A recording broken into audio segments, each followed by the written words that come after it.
Pasien datang dengan eklamsi, kamu nggak bisa vakum. Kenapa? Eklamsi, kejang-kejang. Tidur. Terus gimana pimpin menerangi? Kenapa nggak bisa vakum? Udah sadar. Itu apa hubungannya? Gak bisa kontraksi. Nggak bisa kontraksi. Gimana? Gimana dia mau ngeden dong? Dia sadar aja enggak? Ya nggak sih? Gimana dia mau ngeden? Berarti kan, jadi kalau forceps itu sepenuhnya tenaga penolong. Kalau vakum, ibunya masih harus ngeden. Jadi pada inersia PK2 itu kita boleh vakum. Boleh forceps? Boleh. Nah, tapi memang kita berusaha untuk menghindari forceps. Kenapa? Trauma. Emang vakum nggak? Lebih aman. Oke, sekarang coba bayangin. Ini kepala bayi. Ya. Kalau vakum, naruhnya di mana cupnya? Bunuh-bunuh Oke, ada penambahan? Nggak ada. Forceps di mana? Kanan, kiri. Jadi resiko trauma memang lebih gede pada forceps. Itu bisa sampai ruptur grade 4. Nah, sehingga apalagi G1, berat 1. Sehingga kita memang hindari. Beberapa tempat udah nggak diajarin. Tapi kita masih ngajarin forceps ya. Oke. Jadi checklist kamu baca sendiri ya. Saya jujur aja udah nggak hafal step by stepnya ya. Jadi yang penting adalah syarat terpenuhi. Apa aja syaratnya? Ada syarat bayi, syarat ibu, dan passage. Ya, jadi nggak boleh ada CPD ya. Terus kemudian kepala memang kamu yakin bakal lahir. Oke. Kalau kamu yakin nggak lahir, ya udah seksiu aja. Rujuk. Tapi kalau forceps pada dia harus rujuk juga, nggak boleh kecuali emergency. Kita ajarin skill kamu, bukan kamu tuh bisa melakukan, tapi kamu tahu kapan harus melakukan kalau situasinya emergency banget. Paham ya? Oke. Jadi kalau forceps pertama apa syaratnya? Ada bayi hidup, bayi mati di forceps. Bayi hidup. Enggak ya, bayi mati itu di embryotomi namanya, bukan di forceps ya.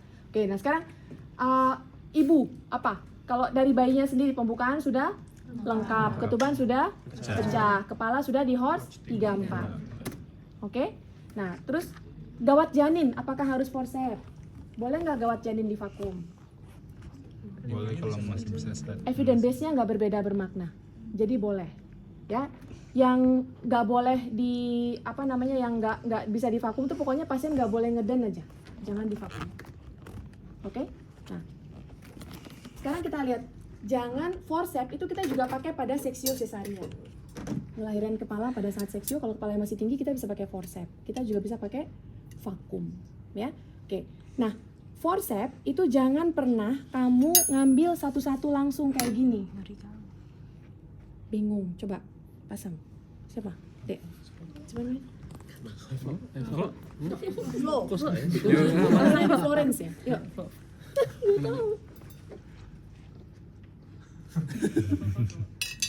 Semangat Flo. Semangat. Pikirkan secara logika.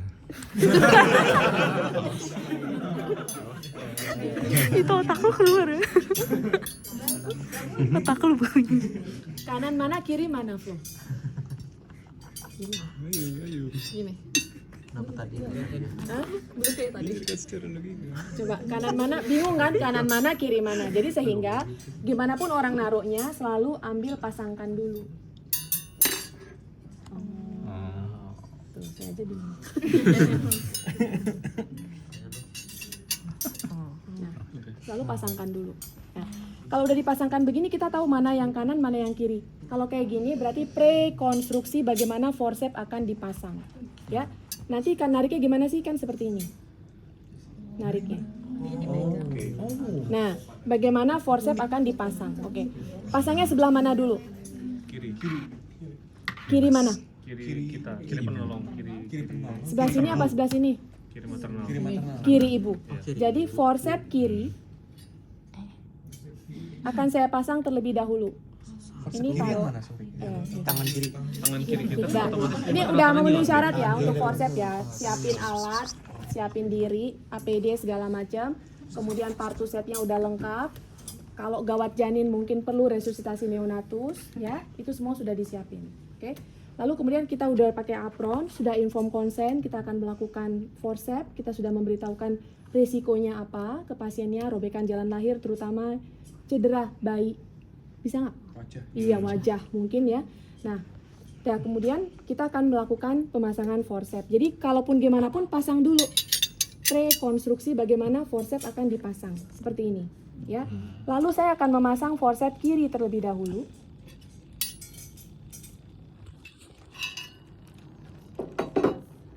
Tangan kanan saya akan berada di antara, ini ngomongin OSCE ya, kalau asli sih nggak usah ngomong tangan kanan saya, masukin aja ya.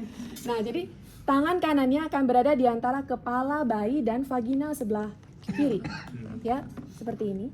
Lalu kemudian forceps kiri akan dipasang seperti memegang pensil.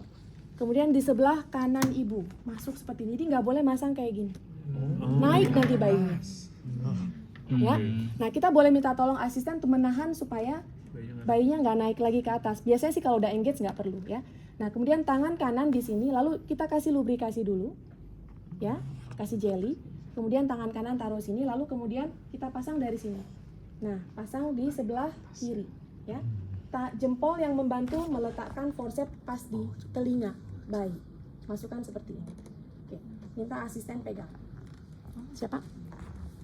Yuk. Lalu forceps kanan akan dipasang di sebelah kanan ibu, ya. Saya akan taruh tangan saya di antara kepala bayi dan vagina sebelah sini, dari sebelah paha sini ibu. Kemudian kita masukkan. Oke. Seperti ini deh ya. Oke. Lalu kita kunci. Nah, ini kepalanya miring.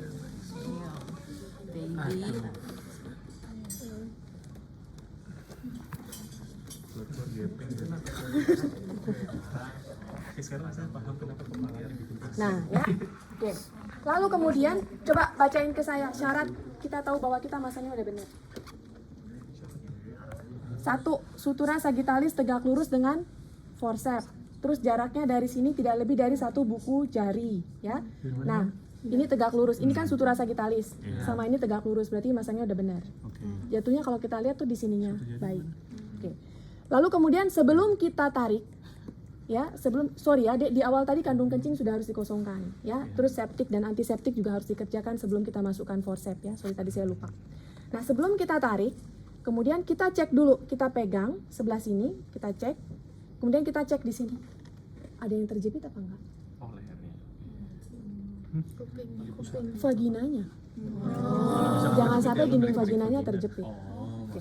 Lalu pegang, cek sebelah sini. Oke, nggak ada yang terjepit. Kemudian baru kita siap untuk menarik. Forceps nggak perlu menunggu ibunya meneran, sepenuhnya dengan tenaga penolong. Ya. Kemudian kita pegang seperti ini, lalu kita tarik. Kemana nariknya? Didorong ya. Nariknya nggak usah kayak gini ya, biasa resisten tuh. Yuk, dorong dek, ke bawah dulu. Ya, ke bawah. Sesuai dengan arah panggul. Ke bawah dulu, kan dia kayak gini. Ke bawah. Sampai batas bawah rambut tampak. Coba kamu balik dek. Nah, itu batas bawah rambut. Ini ganglion namanya, ya. Oke, batas bawah rambut tampak. Ini artinya dia akan lahir. Sorry, lupa lagi. Karena udah lama nggak ngerjain. Jadi ketika dia sampai di sini dan perineum meregang, kalau diperlukan misalnya gravida 2, kamu lihat kok perineumnya kenceng banget, lakukan perinioperafi. Episiotomi. Asisten yang mengerjakan. Ya. Jadi gini, kita tarik, oke. Ketika kepala menekan perineum, kalau perineum meregang, pikirkan kalau diperlukan lakukan episiotomi. Oke, jadi boleh di anestesi di awal tadi. Antiseptik, anestesia. Kita anestesi dulu, ntar saya ajarin. Nah, oke, sekarang anggaplah nih gravida 8, ya. Oke. Eklamsi gravida 8, yuk. Ya. Ke bawah sampai batas bawah rambut tampak. Ini pasti akan lahir. Nggak perlu tenaga kamu lagi. Pegang satu tangan. Oke? Arahkan ke atas. Oke, ini nggak ikut. Ya, sorry. Arahkan. Ini di sini nggak bener. Pegang, ada yang pegang palanya dong. Arahkan ke atas, ya. Sambil tangan kita menahan perineum. Nah, kita narik ke atas sambil tangan menahan perineum. Terus ke atas. Ya. Kemudian udah lahir kepala, forcepsnya dilepas. Kita masukkan kelingking 1, kemudian nah. Lalu kemudian sama, cek ada lilitan apa enggak. Tunggu putaran pasi, keluar, atas, bawah. Udah.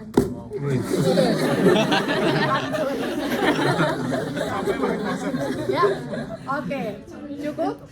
Jadi ininya nggak pas ya. Nih, jadi kayak gini. Tadi cara lepasnya gimana? Kan gini. Nah, pegang gini, ini ke atas, tahan perineum. Ya, udah lahir kepalanya, masukkan kelingking ke sini, masukkan ini ke sini, buka. Oh, jepitnya gitu. Itu canggihnya. Kalau nggak canggihnya, kamu boleh kayak gini doang. Boleh kok, saya lihat ini yang ngajarin siapa ya? Boleh juga sih. Jadi kayak gini doang. Dibuka dikit, tarik. Boleh juga. Ya, kalau kamu mau agak canggih dikit ya masukkan, kemudian masukkan. Keren. Ya. Showing off. Mau sungsang sekalian? Oke. Sungsang yang spontaneous itu dibagi